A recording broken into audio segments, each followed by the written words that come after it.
한국을 대표하는 산악인 중에 한 분이 엄홍길 대장입니다.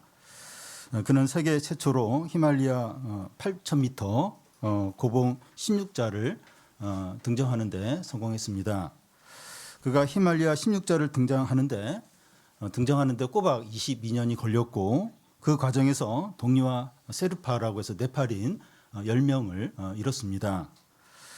그는 마지막 16번째 봉우리를 등반할 때 추위에 떨면서 죽음의 공포에 시달렸습니다. 그러면서 속으로 기도를 이제 했다고 하는데, 등정에 성공하게 해주면 그래서 등정에 성공을 이제 하게 해 주시고, 또 살아남게 되면 다른 사람을 위해서 살겠다고 그런 기도를 했다고 합니다. 히말라야는 그가 원하는 것을 들어줬다고 이제 합니다. 그래서 그는 자기가 이제 갚을 이제 차례로 알고 엄홍길 휴먼 재단을 만들고, 그가 등장에 성공한 16개 이 봉우리에 맞춰서 16개의 학교를 이제 지으려고 이제 했습니다. 그런데 지난해까지 19개의 학교를 완공을 했다고 합니다. 그동안 그는 히말라야를 오르면서 이 네팔의 어린이들에게 꿈과 희망을 주는 것은 교육이다, 이런 생각을 했다고 합니다. 그런데 이 산을 등정하는 것은 올라갔다 내려오면 끝나지만, 이 학교를 짓는다고 끝나는 것이 아니라 계속 유지하고 보수하고 계속해서 이제 그 일을 위해서 수고를 해야 하는 겁니다. 그는 지금도 기꺼이 이런 수고를 하고 있습니다. 이 높은 산을 등산해서 세계적인 기록을 세운 것과 이 학교를 짓는 것은 상관이 없고, 또 등산해서 세계적인 기록을 세우면 유명해지고 역사의 기록이 남지만, 이 학교를 세우는 것은 인간극장에 한번 나오고 또 칭찬을 한번 들으면 그걸로 그냥 끝날 수 있는 그런 일입니다. 그런데 이 등산가로서의 세계적인 기록보다 이 학교를 세워서 네팔 어린이들에게 교육의 길을 열어준 것이 훨씬 더 가치 있고 의미 있는 일이죠. 사람들이 가치 있고 중요하게 여기는 것과 또 진정으로 가치 있고 의미 있는 것은 다를 수 있다는 겁니다. 요한복음에는 서로 반대되는 두 가지가 대조를 이루고 있습니다. 빛과 어두움, 야곱의 우물과 영원히 솟아나는 생수, 썩어질 양식과 영생하도록 있는 양식, 또 땅의 일과 하늘의 일, 이렇게 대조를 이룹니다. 사람들은 그 야곱의 그 우물과 썩어질 양식과 땅의 일을 중요시 여기지만, 예수님은 영원히 솟아나는 생수와 또 영생하도록 있는 양식과 하늘의 일을 중요하게 여기십니다. 우리가 중요하게 여기는 것과 하나님이 중요하게 여기는 것이 다를 수 있습니다. 갈릴리 사람들은 오병이어 기적 후에 예수님을 열심히 찾았습니다.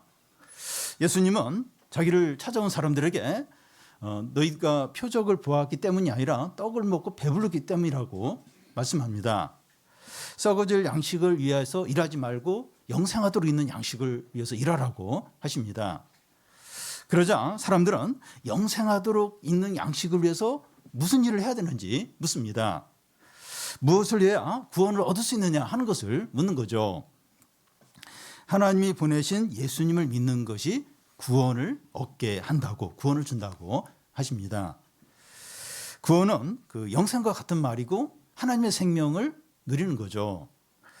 구원을 얻는다고 하는 것은 더 이상 자기의 힘과 소유로 사는 것이 아니라 하나님의 지혜와 능력으로 사는 겁니다.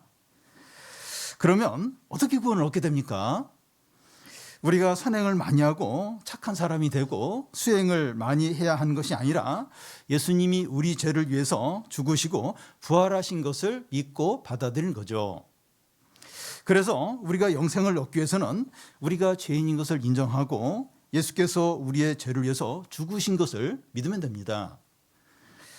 이 구원받는 것이 간단하고 쉬워 보여요. 그래서 이 모든 사람들이 예수님을 믿어서 새 사람이 되고 행복하게 살 것 같습니다. 그런데 사람들은 예수님이 그들 앞에서 말씀을 전하고 기적을 행하는데도 안 믿어요. 안 믿습니다. 오늘날 사람들이 예수님을 믿지 않는 진정한 이유는 설교를 잘하는 목사가 없거나 복음을 들을 기회가 없어서가 아닙니다. 주중에도 마이크로 전도하는 차량이 우리 교회 앞에 도로를 왔다 갔다 하면서 회개하고 예수 믿으시오 뭐 이런 걸 계속 이렇게 방송을 하는 걸 들었습니다. 사람들은 왜 복음을 믿지 않습니까? 우리가 믿지 않는다면 왜 믿지 않는 것입니까? 예수님 당시에 이 갈릴리 사람들이 믿지 않는 이유를 살펴보겠습니다. 30절 31절을 한 절씩 교독 읽겠습니다. 그들이 묻되 그러면 우리가 보고 당신을 믿도록 행하시는 표적이 무엇이니까 하시는 일이 무엇이니까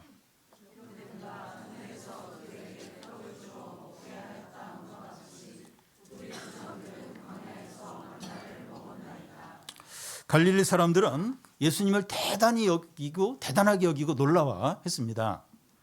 그들은 예수님과 모세를 비교하는 거예요. 그런데 차이는 예수님은 보리떡과 물고기 가지고 5천 명을 먹였는데 모세는 하늘에서 만나를 내리게 했다는 겁니다. 그들이 하는 말은 모세처럼 하늘에서 떡을 한번 이렇게 내려오게 해보라는 거예요. 그러면 우리가 믿겠다 이제 하는 겁니다. 이게 어떻게 됩니까? 더 큰 기적을 보여주면 믿겠다고 하는데 그들이 믿도록 또 다른 기적을 행해야 됩니까? 만약에 그 예수님이 하늘에서 내려오는 그 기적을 이렇게 행하면 그들은 또 더 큰 기적을 보여달라고 하면서 믿지 않을 겁니다. 그들의 관심은 재용서받고 새 사람 되는 이런 것이 아니라 더 큰 혜택과 유익을 얻는 겁니다. 그들은 예수님을 통해서 더 크고 많은 것을 얻는 것에 관심이 있지 그들이 변하여 새 사람이 되고 하나님의 뜻이 이루어지는 여기에는 관심이 없습니다. 우리는 어떤지 돌아보면 좋겠습니다. 우리는 어떤지 이 갈릴리 사람들은 그렇게 했는데 우리는 어떤지 돌아보면 좋겠어요. 우리가 신앙생활하고 예배 드리러 또 하나님께 나와 왔는데 우리의 관심이 하나님을 높이고 찬양하는 데 있는지 아니면 우리의 필요와 어려움이 해결되는 데 있는지 돌아보는 겁니다. 물론 우리의 필요와 어려움을 위해서 구할 수 있어요. 구할 수 있습니다. 그런데 우리의 주된 관심이 하나님이냐 우리 필요냐 하는 겁니다. 우리도 이제 예배드리고 신앙생활하고 하나님께 나오는데 진짜 이 하나님의 뜻이 이루어지고 진짜 하나님을 사랑하고 이제 그거냐 아니면 우리의 필요 그리고 또 더 좀 뭐 좋은 일, 더 큰 일 어떤 그런 걸 이제 기대하느냐 하는 겁니다. 예수께서 그들에게 어떻게 반응을 하십니까? 32절 33절을 한 절씩 교독 읽겠습니다. 예수께서 이르시되 내가 진실로 진실로 너에게 이르노니 모세가 너희에게 하늘로부터 떡을 준 것이 아니라 내 아버지께서 너희에게 하늘로부터 참떡을 주시나니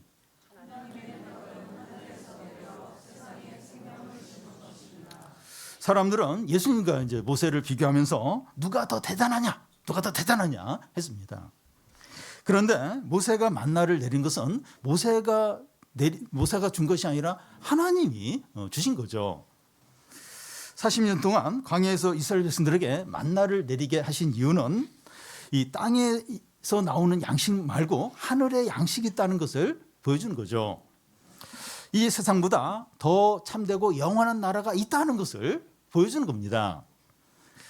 오병이의 기적도 보여주려고 하는 게 이제 같아요. 동일합니다. 이 세상보다 더 참되고 능력 있고 영원한 나라가 있다는 거죠. 그래서 오병이의 기적을 통해서 생긴 떡이나 모세를 통해서 주어진 만나나 그걸 먹고 영생을 얻도록 하기 위해서가 아니라 또 영생을 얻는 것도 아니에요. 그거 먹는다고 영생을 얻는 것도 아니고 하나님 아버지께서 주시는 참떡이 있다 하는 것을 증거하기 위해서입니다. 그러니까 뭐 오병이의 기적 떡을 먹었다 해서 사람들이 영생하고 뭐 그건 아니에요. 또 만나 모세가 내린 만나를 먹고 사람들이 영생하고 그것도 아닙니다. 그게 보여주는 것은 하나님께서 주시는 참떡이 있다. 그걸 증거하기 위한 거죠. 이 참떡은 그 일반적인 떡과 다르게 하늘에서 내려와서 사람들에게 생명을 줍니다. 하나님의 생명을 줍니다. 떡은 요즘에 많이 이제 먹지 않는데 우리 교회에서는 기쁜 일이나 감사한 일이 있으면 이렇게 떡을 해서 같이 교인들이 함께 이제 나눠 먹습니다. 이 젊은 사람들은 특히 청소년 어린이들은 떡 별로 안 좋아해요. 빵을 더 좋아하는 것 같습니다. 옛날에는 떡이 주식이었어요.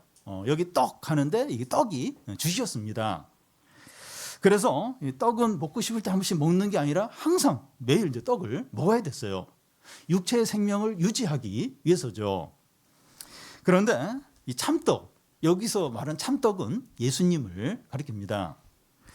예수님은 하나님께서 하늘에서 보내신 생명의 떡입니다.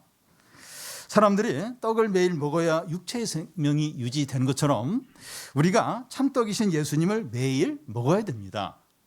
예수님의 살을 먹고 예수님의 피를 마셔야 되는데 상징적인 표현입니다. 우리가 예수님을 믿음으로 예수님과 연합해서 그의 능력과 생명과 지혜로 사는 것을 말하는 거죠. 예수님의 살을 먹고 피를 마신다고 하는 것은 예수님과 우리가 연합을 해서 예수님의 생명, 능력으로 살아가는 것을 말합니다. 그래서 우리가 예수님을 믿는 신자라면 참떡이신 예수님을 매일 먹고 마셔야 돼요. 상징적인 표현인데 예수님과 연합해서 그의 생명과 능력과 지혜로 매일 사는 것을 말합니다. 하루라도 음식을 이제 먹지 않으면 살 수 없는 것처럼 신자는 참된 양식인 예수님을 매일 먹고 마셔야 돼요. 이 말씀을 묵상하고 또 적용하고 기도하고 하나님과 동행하며 사는 것이죠. 그러니까 예수님을 매일 먹고 마신다는 것은 말씀을 매일 묵상하고 적용하고 또 기도하고 하나님과 주님과 동행하고 이것을 이제 이야기하는 거죠. 이게 이제 영생의 삶을 사는 겁니다. 그리고 이게 이제 그리스도인의 삶이죠. 그래서 예수께서 하나님의 떡을 이제 말하자 사람들이 어떻게 반응합니까? 이 34절을 보면 그들이 이르되 주여 이 떡을 항상 우리에게 주소서. 마치 사마리아 여인이 예수께서 야곱의 우물 말고 영원히 샘솟는 생수가 있다고 하니까 여기에 물길로 오지 않고 계속 이 생수를 먹을 수 있게 그 생수를 달라고 요청한 것과 같습니다. 이 사람들은 새롭고 좋은 것이라고 하니까 믿음 없이 그냥 그거 달라고 이제 구하고 있습니다. 예수님은 이 하나님의 떡이 어떤 것이라고 말합니까? 35절을 같이 한번 읽겠습니다. 예수께서 이르시되 나는 생명의 떡이니 내게 오는 자는 결코 줄이지 아니할 터요 나를 믿는 자는 영원히 목마르지 아니하리라. 나는 생명의 떡과 같다고 하시지 않고 나는 생명의 떡이라는 거예요. 나는 생명의 떡이다 이렇게 하십니다. 내게로 오는 자라고 하는데 그 예수님께로 온다고 하는 것은 예수님 믿고 받아들이고 자기를 맡기는 것을 말합니다. 이렇게 하는 것이 생명의 떡을 먹는 거예요. 예수님을 믿고 예수님을 받아들이고 자신을 예수님께 맡기는 이게 이제 생명의 떡을 먹는 겁니다. 이 생명의 떡을 먹는 자는 결코 줄이지도 않고 영원히 목마르지 않는다는 거예요. 예수님이 생명의 떡이기 때문이죠. 예수님으로부터 생명과 능력이 계속 이렇게 공급이 되기 때문에 배고프지 않습니다. 그리고 영원히 목마르지 않는다는 거죠. 이 말씀과 이제 비슷한 말씀들이 이제 성경에 여러 곳에 있는데 의에 줄이고 목마른 자는 배부를 것이요 수고하고 무거운 짐진 자들아 다 내게로 오라 내가 너희를 쉬게 하리라. 젊은 사자는 굶주릴지라도 여호와를 경외하는 자는 부족함이 없으리라. 여호와 하나님 앞에는 영원한 기쁨이 있고 여호와 옆에는 넘치는 즐거움이 있다고 하고 내게 능력 주신 자 안에서 내가 모든 일을 할 수 있다고 하고 여호와는 나의 목자시니 내게 부족함이 없다는 겁니다.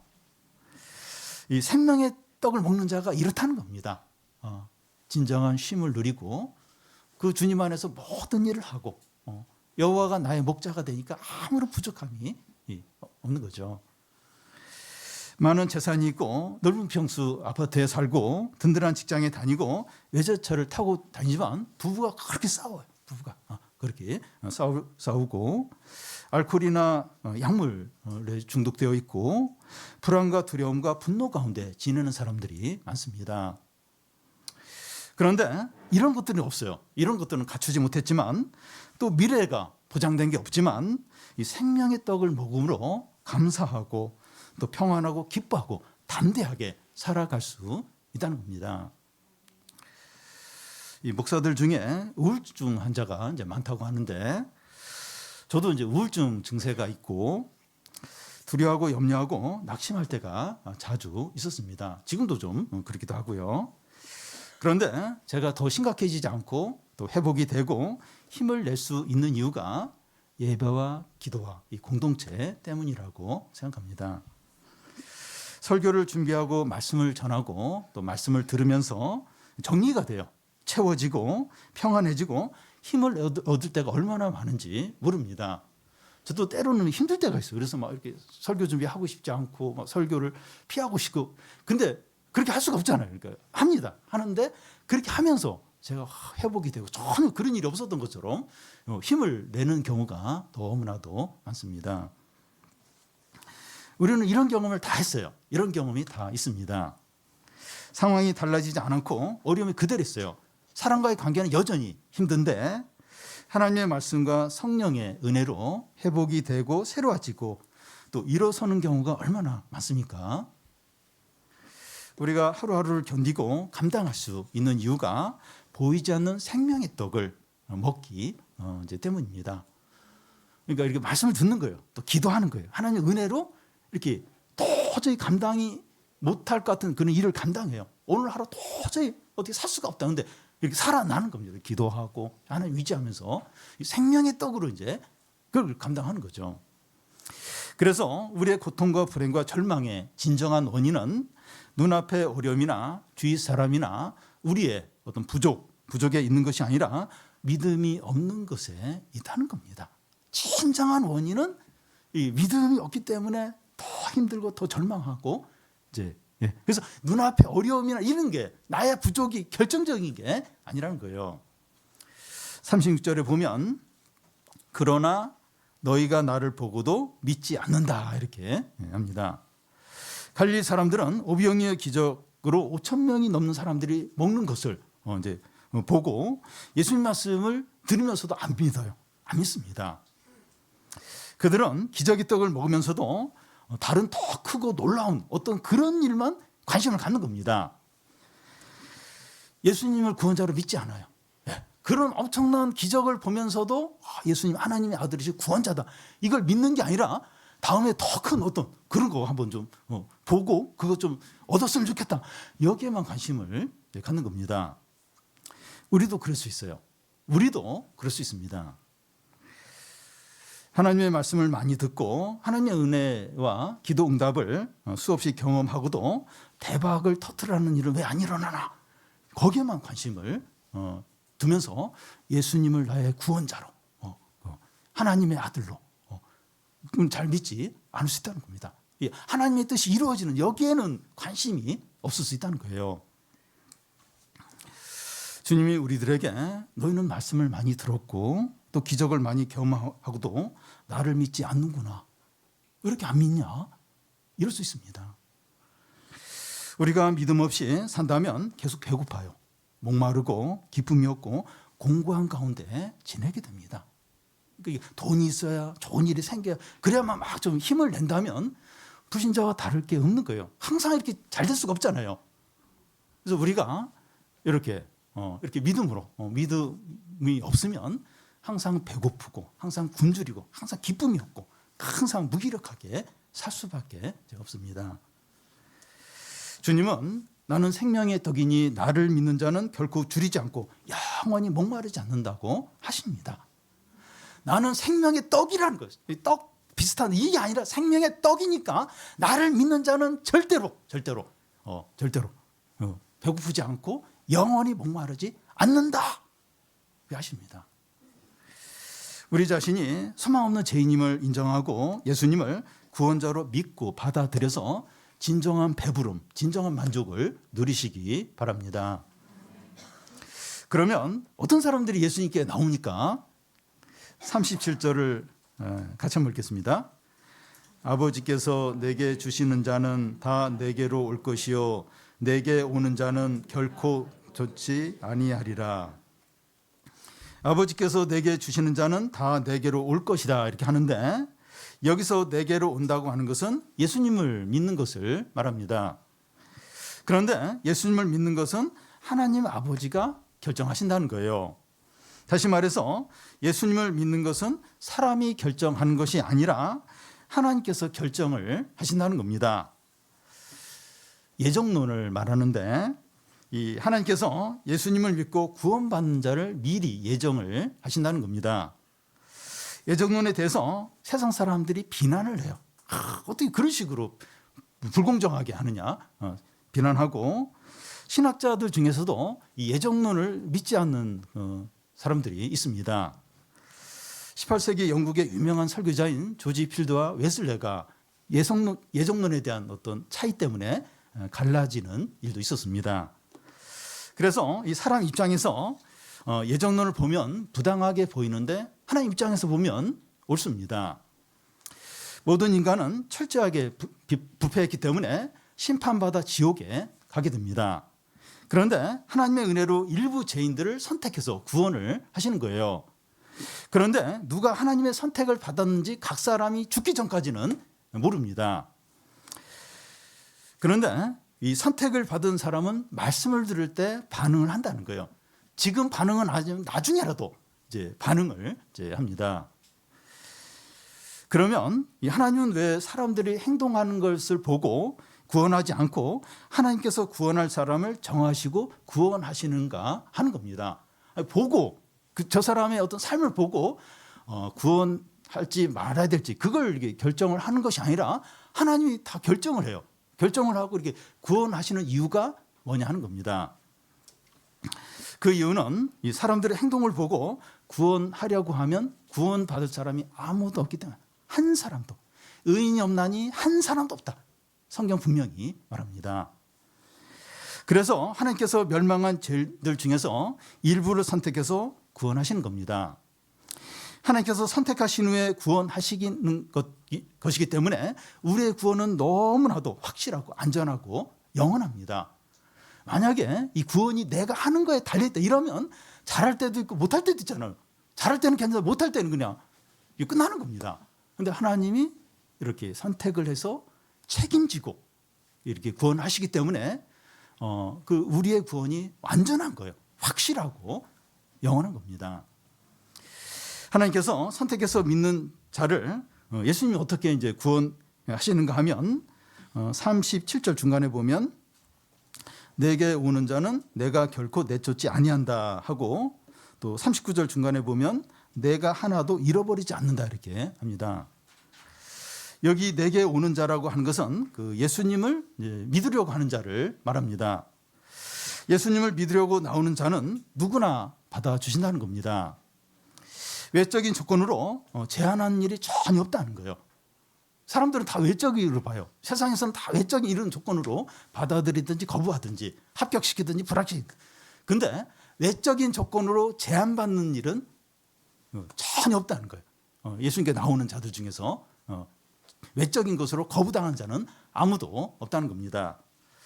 범죄자든지 살인자든지 동성연애자든지 트랜스젠더든지 미혼모든지 도박과 알코올과 약물과 마약 중독자든지 사회에서 비난받는 사람이든지 누구든지 예수님을 믿을 수 있습니다.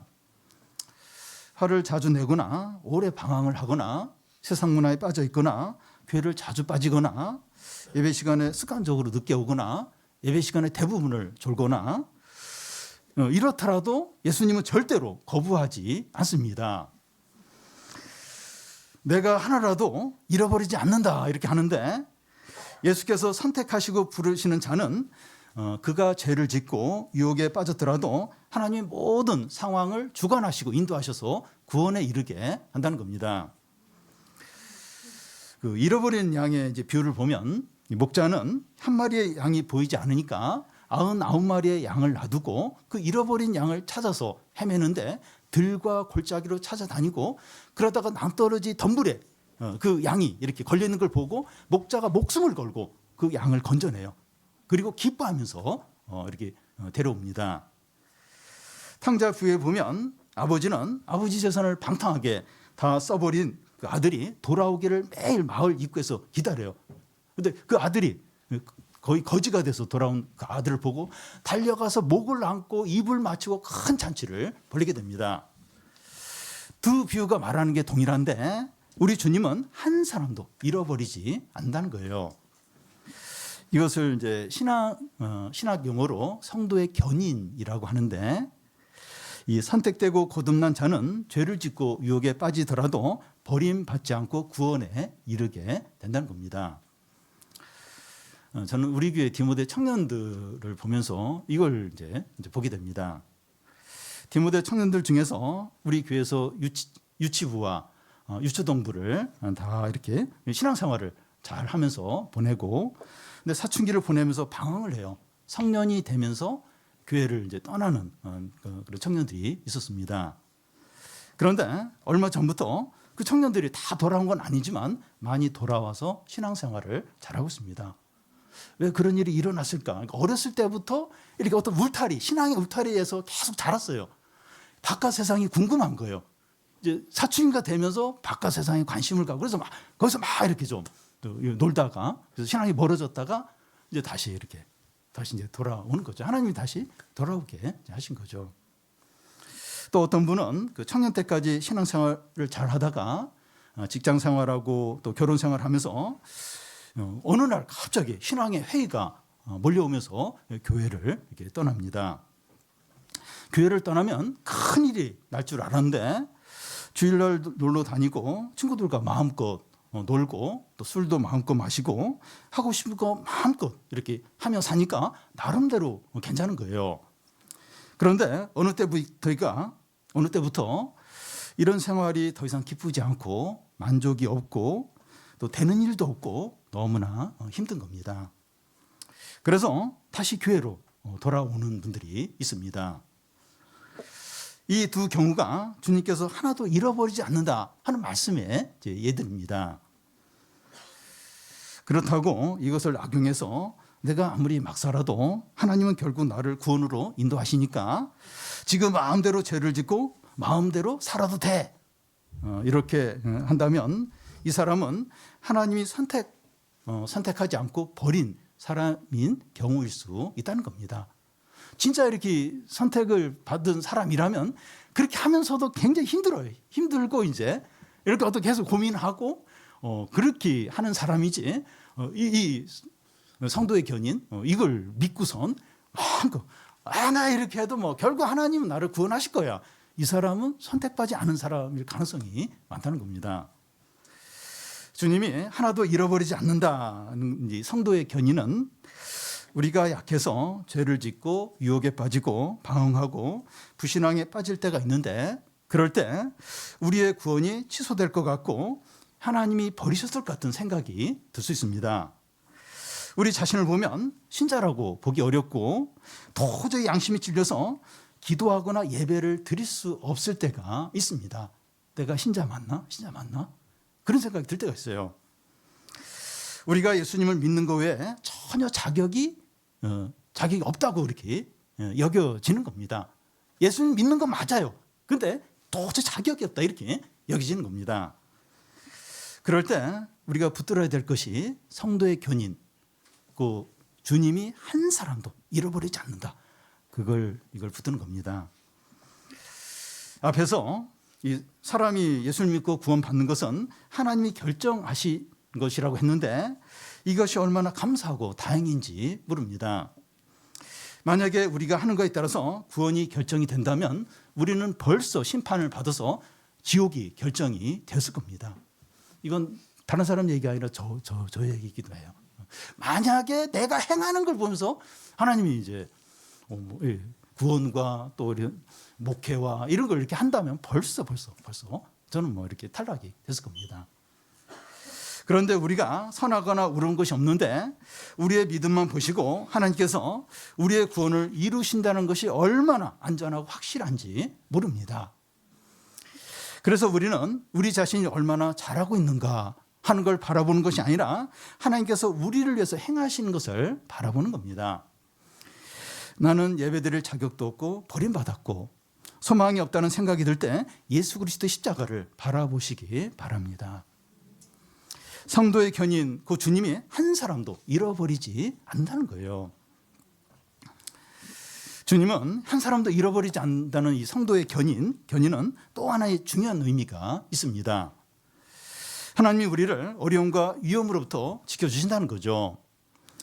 우리가 신앙생활을 잘해도 경제적으로 어려울 수 있고, 질병으로 고생할 수 있고, 우울증으로 고통받을 수 있고, 부부관계나 부모 자녀 관계에 어려움을 겪을 수도 있고, 나이 드신 병든 부모님을 모시는 큰 부담이 있을 수 있고, 우리 청소년들에게는 공부 문제, 또 청년들에는 취업 문제, 또 결혼 문제, 이런 것으로 어려움을 많이 겪을 수 있습니다. 도저히 좀 길도 안 보이고 너무나 힘들 수 있습니다. 더 심각하게 질병으로 죽을 것 같고, 모든 것을 잃어버릴 것 같고, 주위 사람들로부터 불신을 받을 것 같은 때도 있습니다. 그런데 로마서 8장 35절, 38절 말씀처럼 환난이나 공고나 박해나 기근이나 위험이나 칼이나 높음이나 깊음이나 다른 어떤 것도 우리를 그리스도의 사랑에서 끊을 수 없다는 거죠. 우리에게 큰 어려움과 위기가 있지만 하나님이 허락하신 범위 안에서만 어려움을 겪는 겁니다. 고난을 당하지만 은혜를 받는 가운데 그 고난을 이제 받는 거죠. 어려움도 하나님의 뜻을 이루는데 사용이 됩니다. 성도의 견인 때문이에요. 그러니까 이 어려움으로 비참하게 망하고 이렇게 그렇게 되지 않는. 만약에 세상적으로 볼 때 그 어떤 그렇게 비참하게 이렇게 그 끝을 본다면 그건 어떤 특별한 어떤 하나님의 계획과 뜻이 있는 것이지, 하나님이 이렇게 실수로 하나님 보호를 못해서 그런 건 아니라는 겁니다. 이게 성도의 견인. 우리의 구원을 끝까지 이렇게 이루시는 것처럼 우리가 어떤 고난과 환난과 어떤 너무 이제 이렇게 절망적인 그런 상황이 있더라도 거기에 망하지 않도록 하나님이 지키시고 보호하시고 인도하신다는 겁니다. 우리 구원에 대한 하나님 아버지와 예수님의 뜻이 하나로 일치합니다. 이 하나로 일치하는 하나님의 뜻이 무엇입니까? 40절 중간에 보면 믿는 자마다 영생을 얻는 이것이니 마지막 날에 내가 이를 다시 살리리라. 약하고 부족하고 허물이 있는 신자라도 하나님과 예수 그리스도의 일치된 뜻이 무엇인가 하면 지금 여기서 영생의 삶을 살고 마지막 날에 영광의 부활을 한다는 겁니다. 영생은 우리가 죽은 후에 누리는 것이 아니라 지금 여기서 누리는 겁니다. 우리가 매일 우리 자신의 능력과 소유와 우리의 가진 것으로 사는 것이 아니라 하나님의 자원으로 사는 겁니다. 부족하지 않고 풍족하고 능력이 있어요. 하나님의 자원으로 이렇게 사는 거, 이게 부족하지 않아요. 굉장한 능력이 있습니다. 이렇게 살다가 마지막 날에 우리는 부활하는데 예수 그리스도처럼 영광스럽게 변해서 영원히 복된 삶을 살게 됩니다. 이것이 하나님 아버지와 예수 그리스도의 일치된 뜻인데 참되고 영원하고 확실합니다. 그러니까 하나님 아버지와 예수 그리스도의 일치된 그 뜻이 뭐냐? 이 땅에서는 그 영생의 삶을 살고 마지막 날에는 영광의 부활로 복된 삶을 산다. 이게 하나님 아버지와 예수 그리스도의 영원한 또 확실한 그런 뜻이라는 겁니다. 부족한데 참 이렇게 자격이 없는데 믿는 우리에 대해서 하나님 아버지 예수 그리스도의 뜻이 이거라는 겁니다. 그런데 이런 하나님의 뜻이 우리와 상관이 없고 멀게 느껴지고 추상적으로 여겨질 수 있습니다. 오늘 지금까지 우리 말씀을 들으면서 이렇게 그냥 남 얘기 좀 이렇게 졸음이 계속 밀려오네. 그러니까 나하고 별 상관이 없는 그리고 실제적이지도 않고 그냥 추상적이고 그렇게 다가올 수 있습니다. 우리 학생들에게는 성적 올리는 것이 중요하고 청년들에게는 취업이 의미가 있고 장년들에게는 건강이나 경제적인 문제가 시급해요. 이게 지금 중요합니다. 그런데 이런 것들, 지금 방금 얘기한 이런 것들은 모두 땅의 일이에요. 야곱의 우물에 해당하고 썩어질 양식입니다. 물론 다 필요해요. 유익하지만 땅의 일이에요. 그리고 썩어질 양식이고 야곱의 우물, 마셔도 다시 목마른 야곱의 우물에 해당됩니다. 우리가 관심을 갖고 중요하게 여기는 일들은 땅의 일들입니다. 땅의 일들이 우리에게 중요하고 거기에 온 관심이 있습니다. 그런데 예수님이 이 땅에 오셔서 말씀하시는 것은 하늘의 일이에요. 오늘 말씀이 지루하게 여기고 나와 상관없이 여겨졌다면 자꾸 하늘의 일을 얘기하니까 지루하고 상관없이 여겨진 거죠. 우리의 관심은, 우리에게 중요한 건 땅의 일입니다. 근데 자꾸 예수님이 하늘의 일을 얘기하니까 지루하고 관심이 없게 되는 거죠. 그런데 우리는 이제 하늘의 일, 하나님의 뜻에 이제 관심이 없습니다. 왜냐하면 하늘의 일은 이 추상적이고 나와 상관이 없다 여겨지기 때문이죠. 우리에게 중요한 것은 실제적이고 참되고 의미 있는 것이라는 거예요. 그러니까 우리에게 이제 땅의 일이 실제적이고 참되고 의미 있는 일로 이제 여겨지는데 우리는 이제 그 실제적이고 의미 있는 그걸 지금 이제 중요시 여깁니다. 좋습니다. 우리가 실제적이고 참되고 의미 있는 걸 찾는 거 좋아요. 좋습니다. 그러면 무엇이 진짜 실제적이고 참되고 의미 있는 건지 한번 생각을 해봅시다. 뭐가 진짜 실제적이고 참되고 의미가 있는지, 땅의 일인지 아니면 다른 건지 한번 진짜 한번 생각을 해보겠습니다. 요즘 자기 관리에 관심이 없는 사람은 거의 없습니다. 자기 관리에는 규칙적으로 운동하고 또 먹는 것을 조절하고 정기적으로 건강검진 받는 이런 게 다 포함이 됩니다. 저는 6개월 전부터 집에서 이제 운동을 하는데 체지방도 줄어들고 골 근육도 이제 늘어나면서 운동 효과를 보고 있습니다. 자기 관리를 잘하면 병에 덜 걸리고 장수하고 병에 걸리더라도 덜 고생을 이제 합니다. 그래서 모든 사람들이 자기 관리를 가장 중요하게 여기고 이것에 시간과 물질과 수고를 아끼지 않습니다. 그런데 자기 관리를 아무리 잘해도 피할 수 없는 것은 늙고 병들고 죽는 겁니다. 자기 관리를 잘해서 안 늙는 사람 있습니까? 병 안 걸린 사람 있습니까? 안 죽는 사람 있습니까? 자기 관리가 이런 것들을 조금 늦추고 좋게 할 수 있지만 피할 수는 없어요. 그래서 고 이어령 박사는 그 늙은이는 죽게 되고 젊은이는 늙는다. 그걸 인정을 안 하는 것에 대해서 책을 썼어요. 그걸 인정하라고. 아무리 재산이 많고 인기가 많고 성공하고 사회적인 지위가 있더라도 죽으면 아무 소용이 없습니다. 그래서 모든 사람들이 관심 갖고 중요하게 여기는 것은 땅의 일들 뿐입니다. 여러분, 사람이 죽으면 먼지처럼 무로 돌아가면 얼마나 좋겠습니까? 다 끝난다. 죽으면 다 끝난다. 그럼 얼마나 좋겠습니까? 그런데 성경은 천국과 지옥이 있다고 말하고 예수님도 천국과 지옥이 있다는 걸 여러 번 말씀했습니다. 땅의 일을 위해서만 살다가 늙고 병들고 죽어서 지옥의 영원한 고통 가운데 던져지면 어떻게 되겠느냐 하는 겁니다. 지옥이 없으면 괜찮은데 지옥이 분명히 있어요. 영원한 고통을 당한 지옥이 있어요. 근데 땅의 일만 위해서 살다가 늙고 병들고 죽으면 어떻게 되느냐, 어떻게 되느냐 하는 겁니다. 지금 공부를 열심히 하고 직장 생활에 최선을 다하고 자기 관리를 하는 게 필요 없다는 게 아닙니다. 하늘의 일을 생각하지 않고 땅의 일만 생각하는 게 심각한 문제라는 겁니다. 땅의 일에 최선을 다해야 돼요. 근데 하늘의 일을 생각하지 않고 땅의 일만 거기에 올인하고 거기에 모든 걸 걸고 이건 심각한 문제라는 거예요. 심각한 문제라는 겁니다. 땅의 일이 실제적인데 하늘의 일은 더욱 실제적이에요. 땅의 일도 실제적이죠. 근데 하늘의 일이 더더욱 실제적입니다.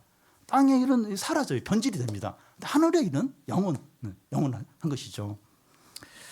예수님은 자신이 이 하늘에서 온 생명의 떡이라고 합니다. 우리가 매일 음식을 먹어야 살 수 있는 것처럼 예수님을 매일 먹고 마셔야 돼요. 성도의 견인 그 주님은 하나도 잃지 않는다고 하십니다. 우리가 부족하고 실패해도 하나님은 주권적으로 구원을 이루시고 위험으로부터 지켜주시고 모든 상황 가운데서 인도하십니다. 성도의 견인. 하나님은 신실하세요. 세상의 모든 걸 달라지고 변질돼도 하나님의 뜻과 말씀은 영원합니다. 하나님은 신실하세요.